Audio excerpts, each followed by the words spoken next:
যারা আমাদের নিয়মিত সাহায্য করে তাদের কৃতজ্ঞতা জানানো উচিত, না হলে একদিন তারা চুপ করে থেমে যাবে। যখন সাহায্য করার মতো আর কোনো ব্যক্তি খুঁজে পাওয়া যাবে না। এক সময়ের কথা।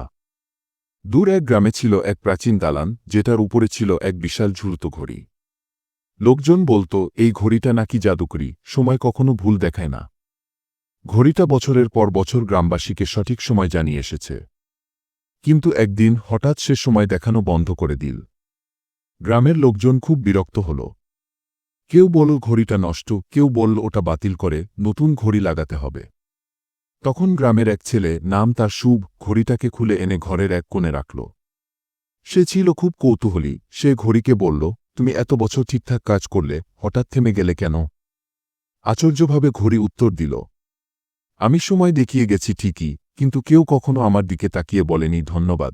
কেউ একবারও আমায় পরিষ্কার করেনি, তেল দেয়নি, যত্ন নেয়নি। আমি ক্লান্ত। আমি অবহেলিত। আমি থেমে গেছি কারণ কেউ আমার প্রয়োজনীয়তা বোঝেনি, শুধু ব্যবহার করেছে গি। শুভ স্তব্ধ হয়ে গেল। সে ঘড়িটাকে আদর করে পরিষ্কার করল, তেল দিল, তারপর আবার ঘড়িটা দেয়ালে ঝুলিয়ে দিল। সেই থেকে ঘড়িটা আবার সময় দেখাতে লাগল, কিন্তু এবার থেকে সবাই দিনে একবার ঘড়ির দিকে তাকিয়ে বলতো ধন্যবাদ।